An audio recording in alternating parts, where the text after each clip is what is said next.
السلام علیکم، آپ دیکھ رہے ہیں این بی نیوز۔ میں ہوں احسن شہزاد۔ بلیٹن کا آغاز کرتے ہیں اور آپ کو بتائیں کہ خبروں کی تفصیلات آگے بڑھاتے ہیں اور آپ کو بتائیں کہ فخر مسلم لیگ نون کنگ آف بار منڈی بہاؤالدین چودھری ناصر بوسال کا دورہ یورپ کرتبہ ریسٹورنٹ بعد لوانا میں آمد، والہانہ استقبال کیا گیا۔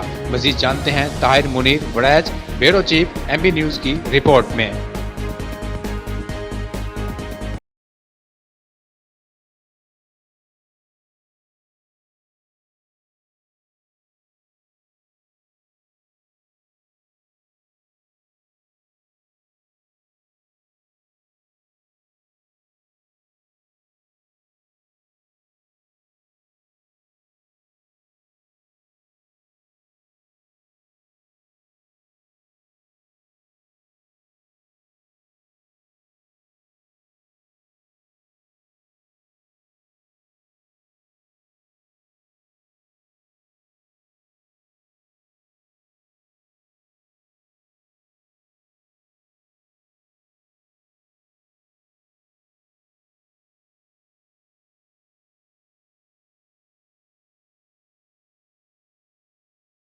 آگے بڑھتے ہیں اور آپ کو بتائیں کہ چنیوٹ رانا تجمل وسیم سے inspector general of police Punjab doctor Usman Anwar vision کے مطابق کمیونٹی پولیسنگ کے فروغ کے لیے اقدامات جاری ہیں۔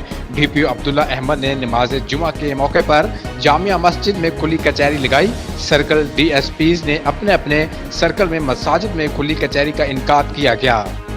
آگے بڑھتے ہیں اور آپ کو بتائیں کہ خبر شامل کرتے ہیں لاہور سے۔ رانا مشہود اور حافظ میاں نعمان کا ڈسپوزل کے میٹر لگوانے پر تہہ دل سے شکریہ ادا کرتے ہیں۔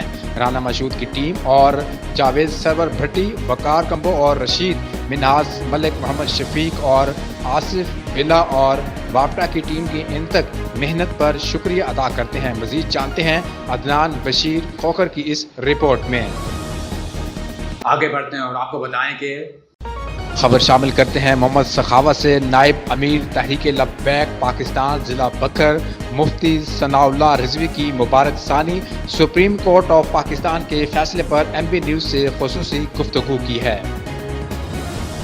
آگے بڑھتے ہیں اور آپ کو بتائیں کہ خبر شامل کرتے ہیں ٹوبر ٹیکسن سے۔ میاں جہاں زیب کی رپورٹ کے مطابق حکومت کی طرف سے تاجر دوست اسکیم کے تحت لگایا جانے والا انکم ٹیکس سمجھ سے بالا تر ہے۔ پراپرٹی کے شیڈول ریٹ کو مد نظر رکھتے ہوئے انکم ٹیکس لگانا امکانہ فعل ہے۔ اس نئے ٹیکس سے حکومت تاجروں کا معاشی قتل کر رہی ہے۔ ان خیالات کا اظہار مرکزی انجمن تاجران کے صدر میاں محسن ادریس، جنرل سیکرٹری میاں مزمل صدیق چودھری، سیف اللہ چودھری، محمد شفیق ببلی، میاں نصیر احمد رانا، محمد خان، میاں عمران ناز رانا شفیق نے میڈیا کے نمائندوں سے گفتگو کرتے ہوئے کہا۔